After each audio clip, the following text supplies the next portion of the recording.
Hello and welcome to the Lazy Book Club podcast, the book club for those who don't want to read or leave the house. My name is Matt Gonsalves. What was that one? Oh, I had no idea, and I was Someone what I was doing. really keen to get this over and done with. I thought you were doing like an interrupting. I thought that was a bit. I promise. It felt like a bit.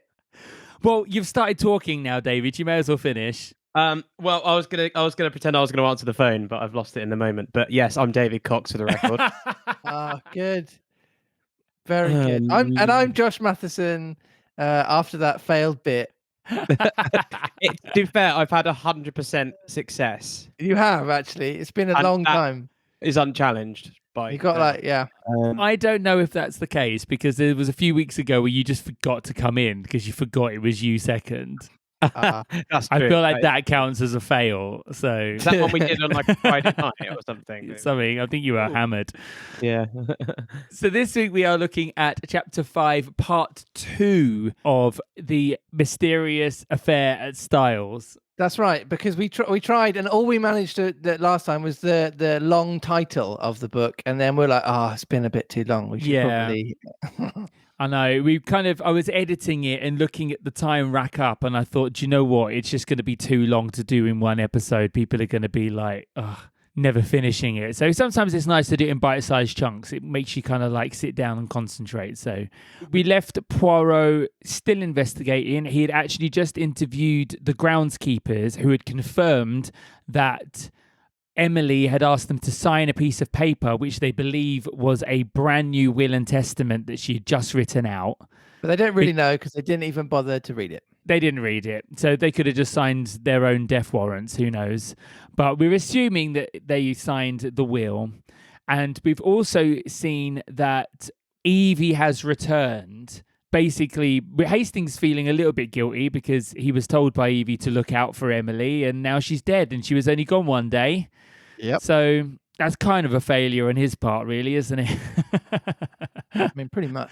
No, I it's think like it was someone a bit longer say, than look a after day. my dog, and it's been run over or something. You're like, I feel okay. like there was a bit of a time lapse. Like he'd been there a couple of weeks, hadn't he? After Oh, he he left. had actually. There was a bit of you a- are correct. Yeah, But yeah, certainly not long after. I mean, it's still a failing nonetheless. It's just a slightly delayed one. There was also something about Cynthia taking sugar in her coffee. Yes. Yeah, he said. Yeah. "Oh, No, but you're right. Of course, it's important." And we going, and Matt worked it out, but I was still going like, or Matt thinks, and I was going Well- like, it means wait, if she does that, then she doesn't, then that person doesn't. No, I was like, oh no, I can't. I'm sorry. Lost. I ain't My got that. assumption is that whatever cup he thought was Cynthia's that he tried before had sugar in, and she's just told him that she doesn't take sugar. So either something has been added to her coffee afterwards, or it wasn't her cup and they've been mixed up. Who knows? She previously said where she was at that time, and does like her coffee cup put her in a different place or something? No, I might because her, imagine that. Hastings, and Miss Cavendish were all sitting on the sofa talking when they Yeah, had they were. coffee. Yeah. So all of their cups should be together kind of around the Mhm. sofa area. But I don't Should understand take because me it seems to me like, if she's like, I better not have any sugar because hypothetically it's poison, then it can't be right. It can't be that she's not taking sugar because there's something wrong with the sugar because everybody else was helping themselves to the sugar. Yeah, I don't think it's the case of the Alright, night before. I think it's more the case that someone may have tampered with the cups. In between the death happening and Poirot investigating the cups, because you remember there's a whole day where they were just sitting on the side. Right? Yeah.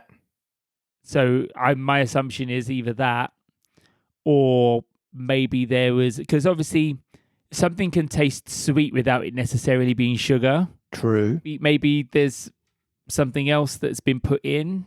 I know that like cyanide, I think it is, smells like almonds. Yeah. So you'd smell it and you'd think that it was marzipan or... Sure. So beware vegans when you have almond milk. Yeah. Absolutely. That's the only reason I drink dairy. It's safer. Can you imagine? It's like, I'm scared I'll get poisoned. Right? Okay. Yeah. So who knows? Maybe the sweetness might be an indicator of something else. But I mean, we'll. I think more than anything, Poirot's intrigue has to do with the fact that something doesn't add up, rather than because he's necessarily figured it out. Yeah. Do you know what I mean? I feel like he's gone, oh, hang on, your coffee cup told me you take sugar, so something's not right here. So, but maybe Cynthia's just gone on a diet and she's lying to herself that she never takes it. You never know. So I have an artificial sweetener instead. Yes. Hand her up. Maybe that's what she is taking. Yeah. So who knows? But let's dive in, because we just finished with Hastings leaving the room, I think. John just left the room. John Cavendish has left the room. Okay. John Cavendish has left the room, talking to that lawyer. Yes. Yeah, talking to that lawyer fella. Loved his voice. I'm looking forward to him talking more. Okay, I'm hoping he doesn't, but there we are. Well, let's find out, shall we? Here we go. Chapter 5, Part 2. Dorcas brought in fresh tea. As she left the room, Poirot came over from the window where he had been standing and sat down facing Miss Howard. "Mademoiselle," he said gravely, "I want to ask you something." "Ask away," said the lady, eyeing him with some disfavour. "I want to be able to count upon your help." "I'll help you to hang Alfred with pleasure," she replied gruffly. "Hanging's too good for him. Ought to be drawn and quartered like in good old times." "We are at one, then," said Poirot, "for I, too, want to hang the criminal." "Alfred Inglethorpe?" "Him or another." "No question of another. Poor Emily was never murdered until he came along. I don't say she wasn't surrounded by sharks. She was. But it was only her purse they were after. Her life was safe enough. But along comes Alfred Inglethorpe, and within 2 months, presto!" "Believe me, Miss Howard," said Poirot very earnestly, "on my honour, I will hang him as high as Amen." I feel like Alfred's gotten a bit of a bum rap here, where she's like, Alfred turns up and then 2 months later she's dead. It's like, yeah, but that doesn't mean that he killed him, because as we know, the will means that everything that was going to the kids is now going to Alfred. So who's to say the kids haven't killed him? Yeah, Her. it's just he's been the catalyst for the upset. Exactly, but it's kind of unfair to make it out like he therefore is the suspect or is the perpetrator just because he happened to be the catalyst for her death. Maybe Evie's just like, well, if it wasn't for him, then no one else would have wanted to kill her either. Yeah. And she's just obviously hates him so much, she just wants to see him dead no matter what. I wonder how often the earliest suspect or the most prominent suspect at the start of a whodunit goes on to actually be the main one. Can't be in many. True. Unless, but of course, as we know, this is also the first one. So maybe it's just like, yes, we think it's Alfred Inglethorpe, and it just continues to be proved and so. And you're like, oh, yeah, no twist, no the turn. Most boring book ever. Yeah. Yes, there's lots of evidence, and I have everything I need. And everyone is cooperating. She didn't invent the genre, though. She's already referenced Sherlock Holmes once, so I think she's adopted the mystery of the genre as it's never who you first suspect. Blah blah. And I think she made us all first suspect him by giving him a beard and a wooden hand. The audacity! "That's better," said Miss Howard more enthusiastically. "But I must ask you to trust me. Now your help may be very valuable to me. I will tell you why. Because in all this house of mourning, yours are the only eyes that have wept." Miss Howard blinked, and a new note crept into the gruffness of her voice. "If you mean that I was fond of her, yes, I was. You know, Emily was a selfish old woman in her way. She was very generous, but she always wanted a return. She never let people forget what she had done for them, and that way she missed love. I don't think she ever realized it, though, or felt the lack of it. Hope not, anyway. I was on a different footing. I took my stand from the first. So many pounds a year I'm worth to you, well and good. but not a penny piece besides. Not a pair of gloves, nor a theatre ticket. She didn't understand. Was very offended sometimes. Said I was foolishly proud. It wasn't that, but I couldn't explain. Anyway, I kept my self-respect. And so out of the whole bunch, I was the one who could allow myself to be fond of her. I watched her over. I guarded her from the lot of them, and then the glib-tongued scoundrel comes along, and pooh, all my years of devotion go for nothing. So is she basically saying that the only reason why I'm fond of her is because I never took any of her gifts from her? Because anybody who took gifts from her then ended up not liking her because she would use those gifts as leverage to get what she wanted out of people. Yeah, there was always a return expectation. Yeah. She never indulged in it, or never. Mm. So she's basically saying, because I never took the theatre tickets, because I never took that extra bit of money here and there, I was able to bear her because she had no leverage over me. She had nothing that she could use to bribe me or guilt me into doing things I didn't want to do. It makes her sound like not so much of a nice person, does it? I mean, we had this conversation last time with her about changing the will all the time. And so clearly she was that person where she's like, that's fine. I'm just going to write you out my will then if you won't take me to bowls on Tuesday. A lot of low-level Manipulatrice. blackmail. Yeah. Yeah. Poirot nodded sympathetically. I understand, mademoiselle. I understand all you feel. It is most natural. You think that we are lukewarm, that we lack fire and energy. But trust me, it is not so. John stuck his head in at this juncture and invited us both to come up to Mrs. Inglethorpe's room, as he and Mr. Wells had finished looking through the desk in the boudoir. As we went up the stairs, John looked back to the dining room door and lowered his voice confidentially. Look here, what's going to happen when these two meet? I shook my head helplessly. I've told Mary to keep them apart if she can.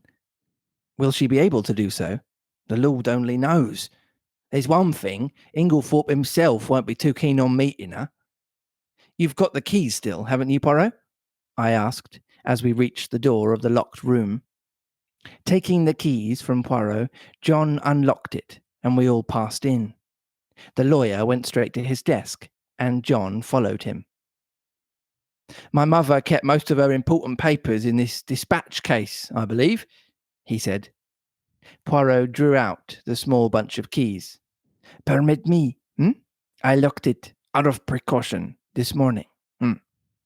But it's not locked now. Impossible. Huh? See? And John lifted the lid as he spoke. Mi tonnerre! Cried Poirot, dumbfounded. And I, who have both keys in my pocket, huh? He flung himself upon the case. Suddenly he stiffened. Et voilà une affaire. This lock has been forced. What? Poirot laid down the case again. But who forced it? And why should they? When? But the door was locked.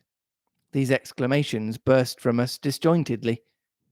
Poirot answered them categorically, almost mechanically. Who? That is the question. Why? If I only knew. When? Since I was here an hour ago. As to the door being locked, it is a very ordinary lock. Probably any other of the door keys in this passage would fit it. We stared at one another blankly. Poirot had walked over to the mantelpiece. He was outwardly calm, but I noticed his hands, which, from long force of habit, were mechanically straightening the spill vases on the mantelpiece, and shaking violently. See here, it was like this, he said at last. There was something in that case, some piece of evidence, slight in itself perhaps, but still enough of a clue to connect the murderer with the crime. It was vital to him that it should be destroyed before it was discovered and its significance appreciated. Therefore, he took the risk, the great risk of coming in here. Finding the case locked, he was obliged to force it, thus betraying his presence. For him to take that risk, it must have been something of great importance. But what was it? Ah! Cried Poirot with a gesture of anger. That I do not know. A document of some kind.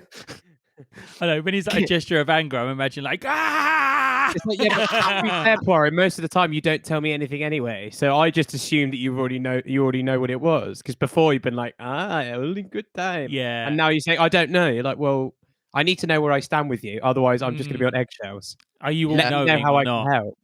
Yeah. What's a gesture of anger? Like, yeah. I don't know. I expect something like that added for our Patreon people when you read it again, Yeah. Josh. Here we go. Okay, I know. I think he has a shirt on. He just tore the Rips it. Tear my entire. Hulk No, he Hogan's does it. It's all right. He does it every time. Hercule. I just do it like agony.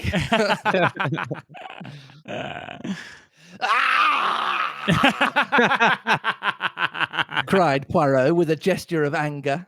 That I do not know. He's now topless. A document of some kind, without doubt, possibly the scrap of paper Dorcas saw in her hand yesterday afternoon. And his anger burst forth freely. I don't know what to do there. I don't know how angry I need to be here. He's getting quite cross. Okay. I think more than anything, he's probably very frustrated at himself that he's missed something so significant that, because he's almost like, if someone's going to risk taking this back, it must have been so obvious who it pointed towards. Yeah. That he's like, how did I miss that? So I think it's more like frustration and anger at himself for having messed up, rather than like, swinging chairs and kind of like, slapping people. Yeah, and it's annoying because he specifically said, I won't look through the paperwork because I don't feel like that's my place. And that's probably the one area that he should have looked. His politeness has almost scuppered him here, isn't it? Yeah. I think that was weird. I was like, surely, like, polite don't come into it. Like, someone's dead. It's a police investigation, yeah. Right? Yeah, like, it's like, oh, sorry. No, I won't go and search in there. Sorry to disturb you. Like, he's obviously underestimated how the risk-taking of this murderer as well. Because he was obviously assumed that, okay, the briefcase is locked and it's in a locked room and I only have the keys. So no one can subtly take this. No one can take this without me knowing they've taken something, which is the case. But he obviously wasn't expecting someone to be that desperate that they're willing to do it, even though they know people will know that they did it. Oh, it's getting interesting now, isn't it? Because, like, they're starting to make mistakes. It's good. And his anger burst forth freely. Miserable animal that I am! I guessed nothing! I have behaved like an imbecile! I should never have left the case here. I should have carried it away with me. Triple pig! And now it is gone. It is destroyed. But is it destroyed? Is there not yet a chance? We must leave no stone unturned. He rushed like a madman from the room, and I followed him as soon as I had sufficiently recovered my wits. But by the time I had reached the top of the stairs, he was out of sight. Mary Cavendish was standing where the staircase branched, staring down into the hall in the direction in which he had disappeared. What has happened to your extraordinary little friend, Mr. Hastings? That sounds suggestive. I think everything she says is going to be. Which makes We've ruined everything that comes out of her mouth. To little Hastings. Like she Mr. could be saying some Hastings. really profoundly serious stuff later. I think she It's could. so I know. true. Yeah, she probably will. Like, she's like under arrest. She's like, oh, don't take. But this would be a great opportunity for Right. Hastings if he was feeling a little bit brave to be like, why, thank you for calling him extraordinary. Yeah. What has happened to your extraordinary little friend, Mr. Hastings? He's just rushed past me like a mad bull. He's rather upset about something, I remarked feebly. I really did not know how much Poirot would wish me to disclose. As I saw a faint smile gather on Mrs. Cavendish's expressive mouth, I endeavoured to try and turn the conversation by saying, they haven't met yet, have they? Who? Mr. Inglethorpe and Miss Howard. She looked at me in rather a disconcerting manner. Do you think it would be such a disaster if they did meet? Well, don't you? I said, rather taken aback. No. She was smiling in her quiet way. I should like to see a good flare-up. It would clear the air. At present, we're all thinking so much and saying so little. John Oh, doesn't she think likes so. the passion. She likes she it wants- when things get a bit she wants to fiery and just spicy. Clear the air. Yeah. Explains her dramatics earlier when she's rolling around the walls. She's obviously someone who likes everything kind of being a bit over the top. Absolutely. Oh dear. John doesn't think so, I remarked. He's anxious to keep them apart. Oh, John.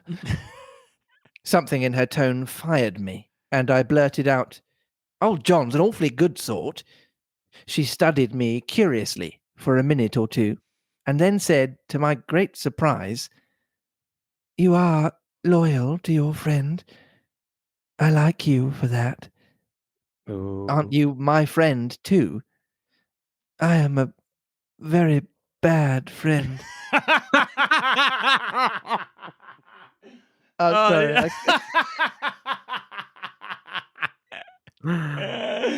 I must be So good. punished. Yeah.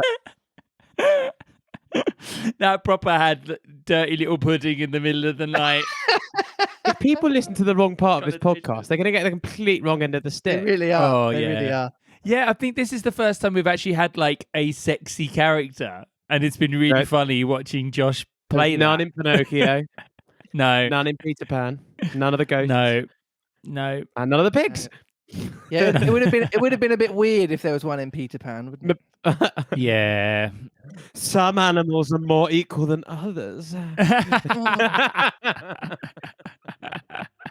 Why do you say that?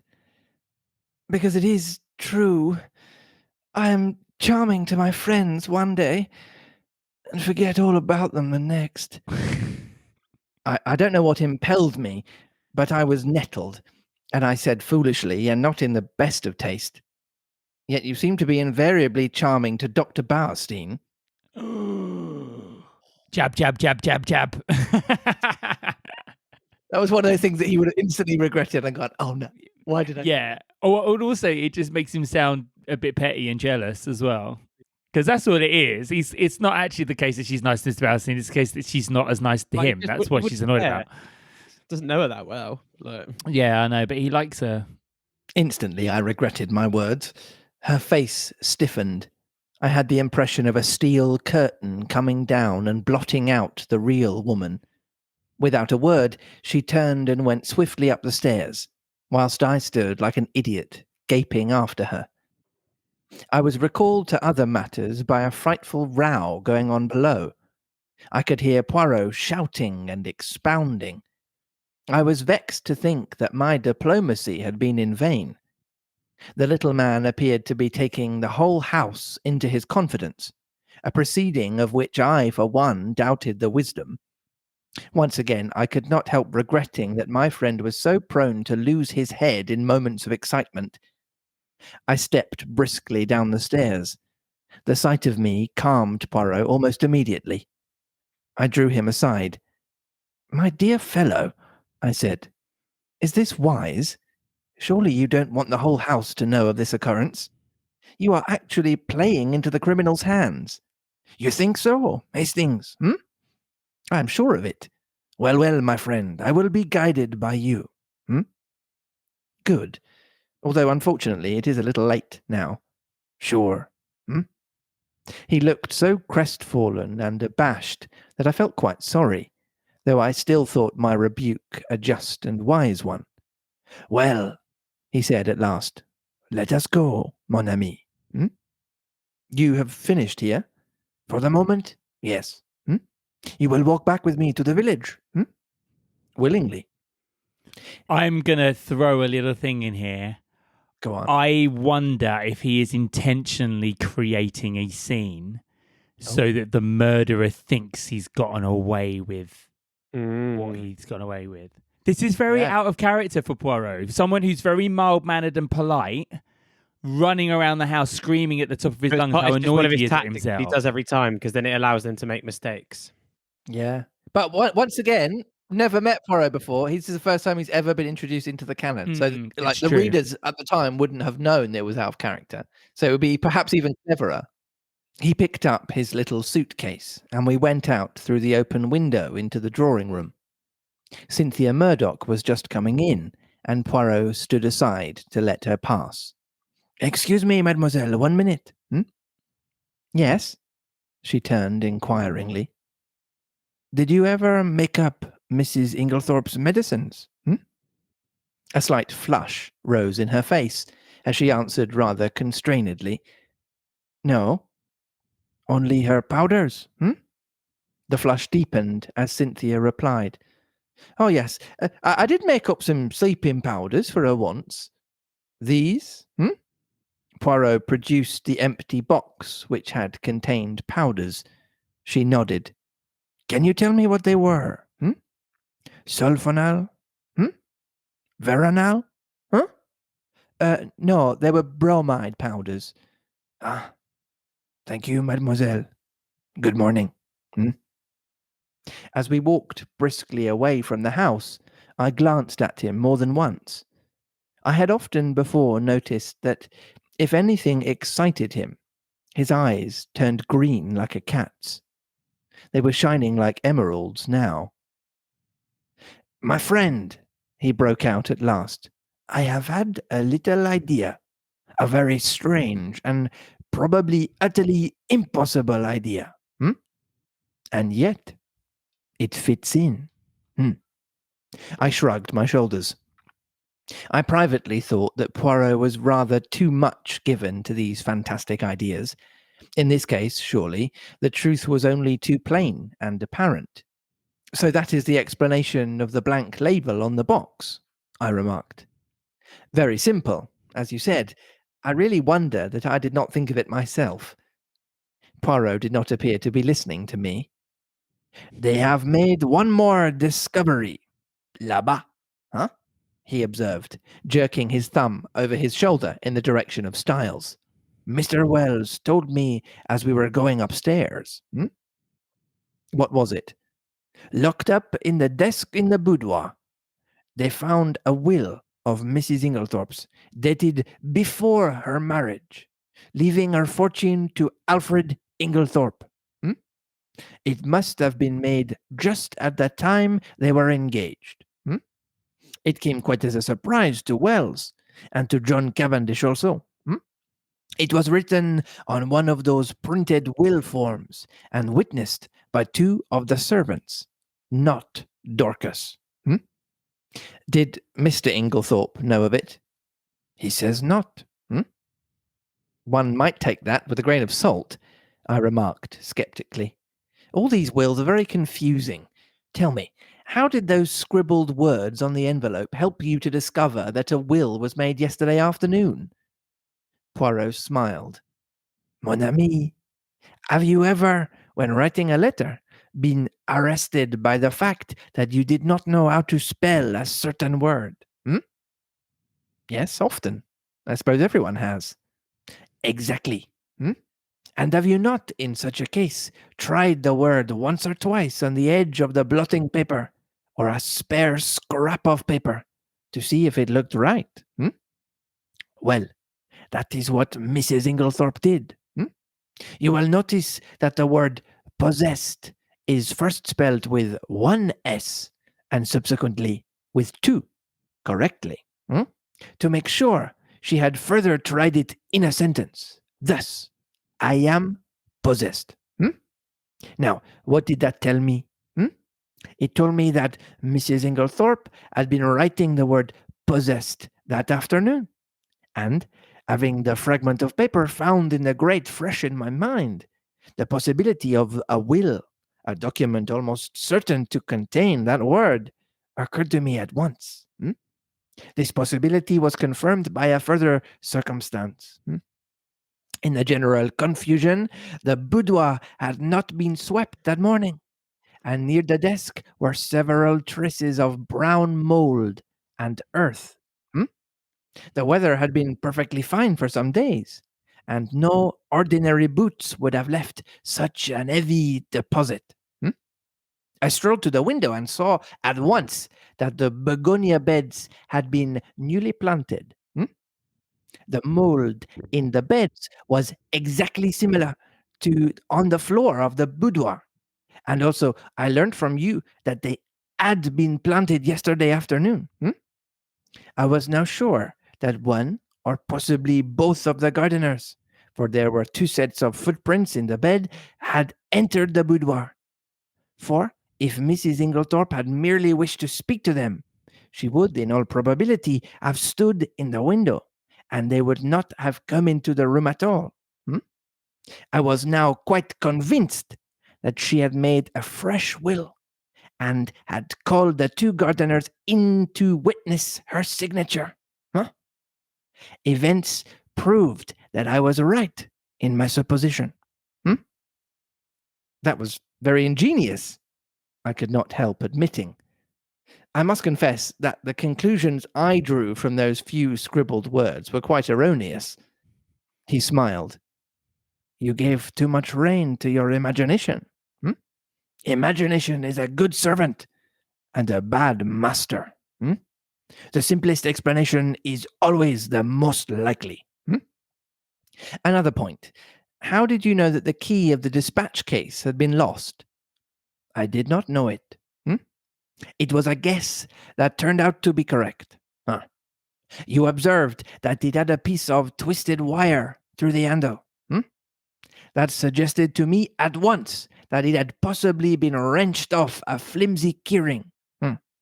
Now, if it had been lost and recovered, Mrs. Inglethorpe would at once have replaced it on her bunch. But on her bunch, I found what was obviously a duplicate key, very new and bright, which led me to the hypothesis that somebody else had inserted the original key into the lock of the dispatch case. Yes, I said. Alfred Inglethorpe, without doubt. Poirot looked at me curiously. Are you very sure of his guilt? Well, naturally. Every fresh circumstance seems to establish it more clearly. On the contrary, said Poirot quietly, there are several points in his favor. Oh, come now. Yes, I only see one. And that? That he was not in the house last night.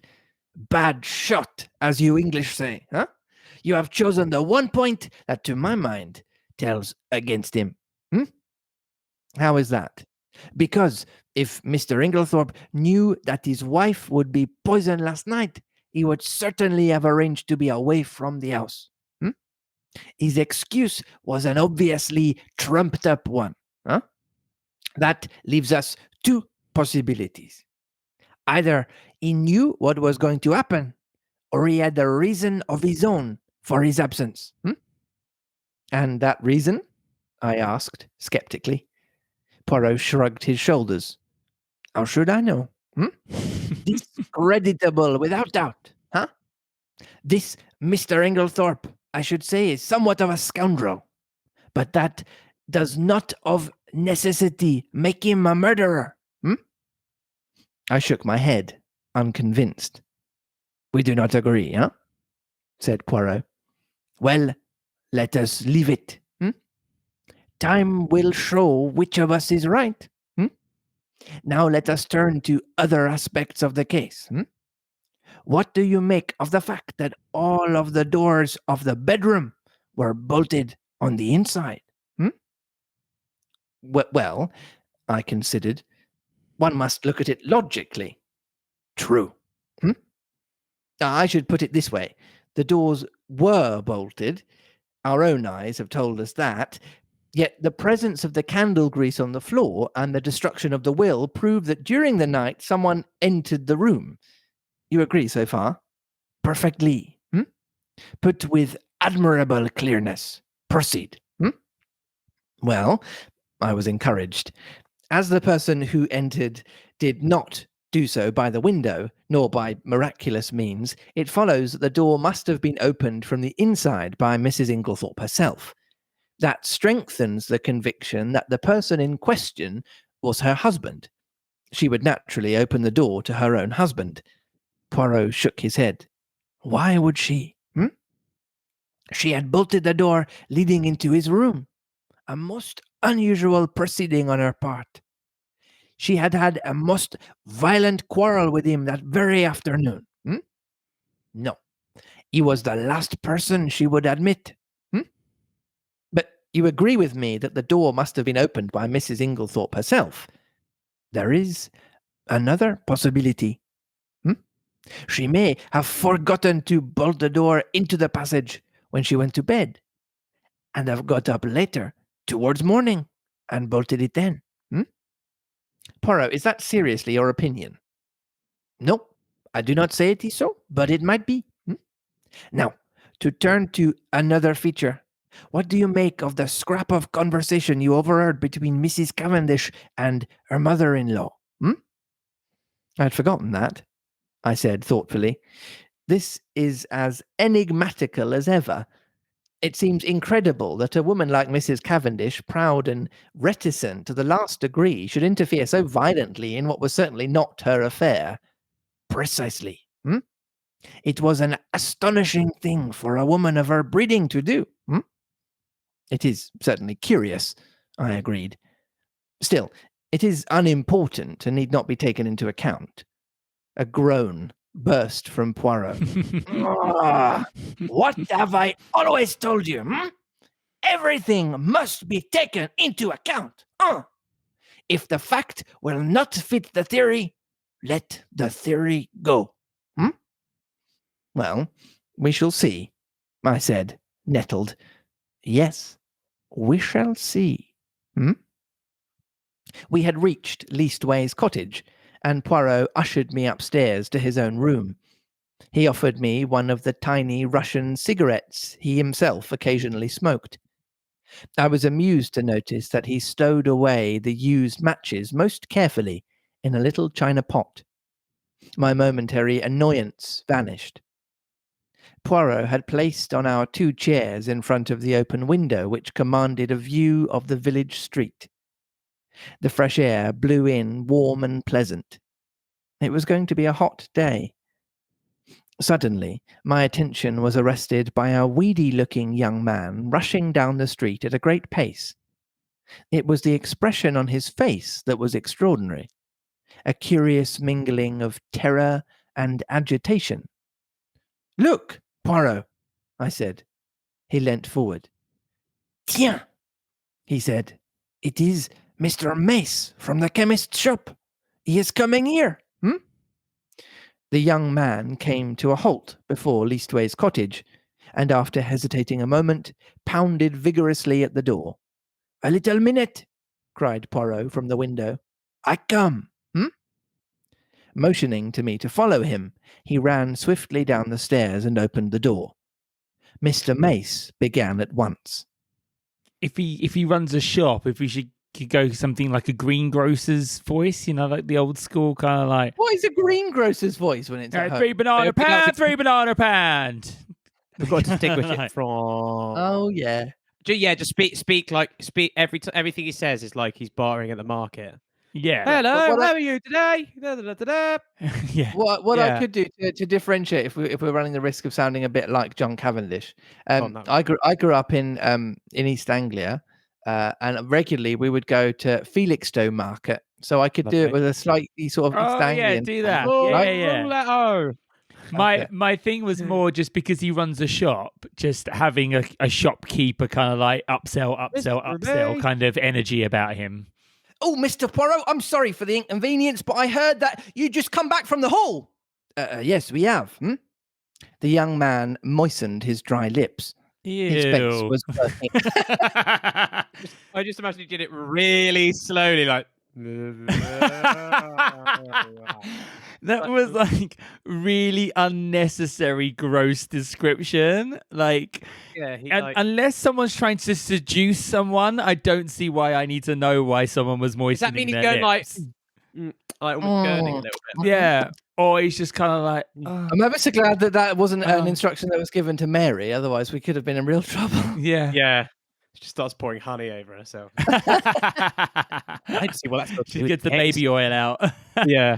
His face was working curiously. That's all over the village about old Mrs. Inglethorpe dying so suddenly. They do say, he lowered his voice cautiously, that it's poison. Poirot's face remained quite impassive. Only the doctors may tell us that, Mr. Mace. Yes, exactly. Of course. The young man hesitated, and then his agitation was too much for him. He clutched Poirot by the arm and sank his voice to a whisper. Just tell me this, Mr. Poirot. In strychnine, is it? I hardly heard what Poirot replied. Something evidently of a non-committal nature. The young man departed, and as he closed the door, Poirot's eyes met mine. Yes, he said, nodding gravely. He will have evidence to give in the inquest. We went slowly upstairs again. I was opening my lips when Poirot stopped me with a gesture of his hand. Not now, mon ami. I have need of reflection. My mind is in some disorder, which it is not well. For about 10 minutes he sat in dead silence, perfectly still, except for several expressive motions in his eyebrows, and all the time his eyes grew steadily greener. At last he heaved a deep sigh. It is well. The bad moment has passed. Now all is arranged and classified. One must never permit confusion. The case is not clear yet. No. For it is of the most complicated. It puzzles me.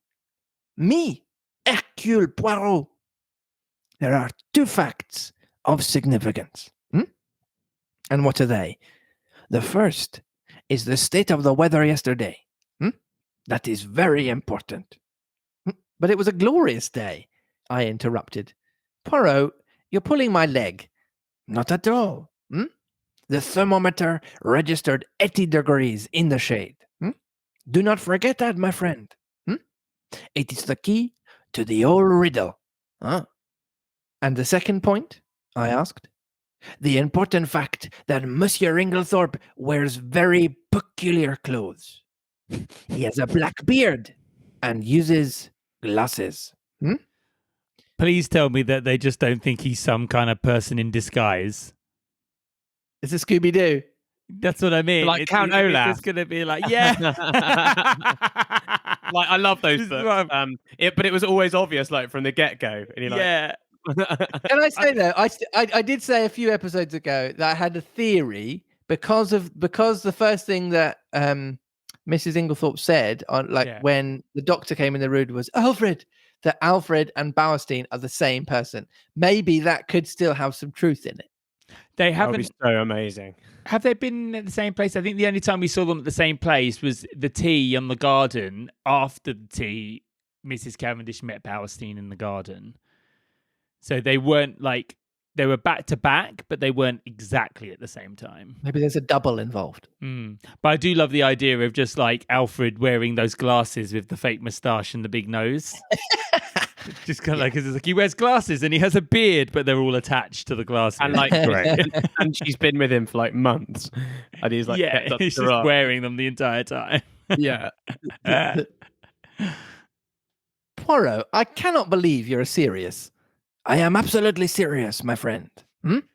But this is childish. No, it is very momentous. And supposing the coroner's jury returns a verdict of willful murder against Alfred Inglethorpe, what becomes of your theories then?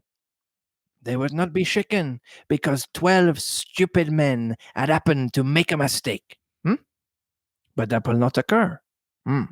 For one thing, a county jury is not anxious to take responsibility upon itself. And so Mr. Inglethorpe stands practically in the position of local squire. Also, he added placidly, I should not allow it. You would not allow it? No. I looked at the extraordinary little man, divided between annoyance and amusement. He was so tremendously sure of himself. As though he read my thoughts, he nodded gently. Oh yes, mon ami. I would do what I say. He got up and laid his hand on my shoulder. His physiognomy underwent a complete change. Tears came into his eyes. In all this, you see, I think of that poor Mrs. Inglethorpe, who is dead. She was not extravagantly loved, no. But she was very good to us Belgians. I owe her a debt. I endeavoured to interrupt, but Poirot swept on. Let me tell you this, Hastings. She would never forgive me if I let Alfred Inglethorpe, her husband, be arrested now, when a word from me could save him. End of chapter. Oh. So do you think Poirot's worked it out, or do you think he's just eliminated Alfred as a suspect? I don't know if he's got all the answers yet. Well, it kind of feels like he he's does. just eliminated Alfred. I think he's He kind of had worked his out. little Zen sort of meditation time, and now I feel like he's got it all his thoughts organized in his mind. Yeah. Palace. He seemed to be like decluttering, didn't he? He was doing a bit of a Sherlock, like Benedict Cumberbatch kind of like, Mind just like, yeah, exactly. That's exactly how it would be filmed now if they did it in like modern times. They'd have some kind of Star Trek whiteboard in front of him that he's like writing with his finger. So we got two new significant facts: the fact it was a hot day, and the fact that Alfred wears weird clothes, a beard, and wears glasses. Yeah. Is the heat going to be to do with something? How is it? I mean, this is a really a chemical reaction or something. Maybe. Do they have to be kept? Do they have to be like refrigerated or something? Maybe. And it's like, if it was kept out, it would be spoiled. I don't know. Yeah. Or maybe the heat was needed to there is going to dissolve something, and that's what caused. I tell you where I was lost. I could kind of understand it, but there was a lot of information when he was just talking about the keys. So he was saying the key that he found in the briefcase was the old one with the wire. Yeah. And then the other one that she had was the brand new one. So he deducted that it must have been lost because if she was using it every day, it would have been dirty. So it's like, okay, this is a new key that's been given to her. And that piece of wire was obviously brittle enough that it looked like it'd been yanked off a chain. And she was like, if she still had that one, you'd look at that piece of wire and go, I need to replace that because it's going to fall off at any minute. So he was like, I deduced that someone's nicked it, not giving it back to her. So she's had to get a new key, and then now two keys are in circulation. So he was just saying that he deduced that he thought that he had the original key and that she was using a spare by the fact that the wire on it was kind of mangled looking. Gotcha. The chemist guy going, it's not strychnine, is it? Because I wonder how many people would have been privy to that information.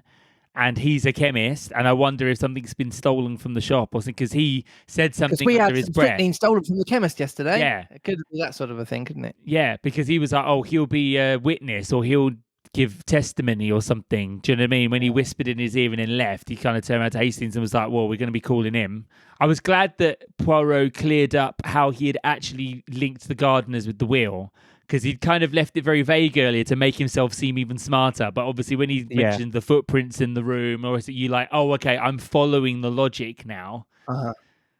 Because obviously as the reader, those footprints had not been mentioned before up till that point. Is this just going to be a pattern? He's going to do that and we're going to have to wait, not to the end of the book, but just a little while longer whilst we garner more bits of information. Yeah, basically we're intentionally left in the dark not with just what he's deducing, but actually the facts in order to make it so that we can't work out who did the murder until the very end. Well, that's very cleverly written, isn't it? Well, we've got to be where he is, as you know, going along with Poirot. So we have to be in his eyes. We can't be it's true. seen to be more. You can't be all clever. knowing. Yeah, no, it's true. Yeah, like we have to be making the same guesses that he would. Yeah, which is why they've used a character narrator. yeah. Because otherwise you just go, everyone did this, but it makes it more interesting. You just kind of It's definitely Maybe better you're- not to be. you're spoon-fed, probably isn't it? going to the same flippant guesses about people that you think may or may not have done it, like we did at the start. Like when we tried to come up with a guess for who did it, we're just going off our character, what we think their motives might be. You know? Yeah, I think the only difference between us and Hastings, the narrator, is that he seems to make his assumptions based on how much he likes the person, rather than any of the evidence that's pointing towards them. Yeah, absolutely. It's I'm true. thinking now, going back to the very famous bit of green thread in the keyhole, if you remember. I'm thinking, has that got something to do with Alfred Inglethorpe's weird clothes? I was making that connection in my head. Oh, yeah. Like, maybe. if he got- Dresses, but he If might you've wear got, like a funky old. He might tweed wear tartan or dresses. Could be. He just like just comes in. Emily. Cross-dresser. Or was it Drag Wednesdays Yes. when she's playing bridge? That'd He's be dressed great. up in drag and dragging his wooden leg. Har nar. Does look better in a heel. City that one. Oh, so I dear. did. Well, if you've worked out who the murderer is, do keep it to Don't tell yourself. us. Don't tell us. tell us. But if you've got any thoughts or opinions on this chapter, you can message us on thelazybookclub@gmail.com. Or if you want to write in anger by bursting your shirt open like Hercule Poirot, you can do that on Twitter. And the handle is @LazyBookClubPod. Yeah, but if I'm honest, it probably looks better on Instagram. You could do it as a boomerang at Yes. Lazy Book Club Pod there too. That would be an amazing boomerang. We're also on TikTok now as well. Every now and then I'll post some videos of what you guys normally would see if you were a Patreon subscriber. So for the low fee of $3 a month, you get to Hi, see the Patreons. visual of these podcasts. What are you doing, Ian? Not just hear the audio. So that is also patreon.com/Lazy Book Club Pod. TikTok, we are at Lazy Book Club Pod as well, same as the Instagram and the Twitter. Yeah. Otherwise, we will see you next week for chapter 6. Josh, do you want to just give us the title to the next I chapter? can do that. Absolutely. Chapter 6 is entitled The Inquest. Ooh, okay. So we are bumping up this investigation now. Yeah. So join us next week for The Inquest, chapter 6. We'll see you then. Bye. Bye. Bye.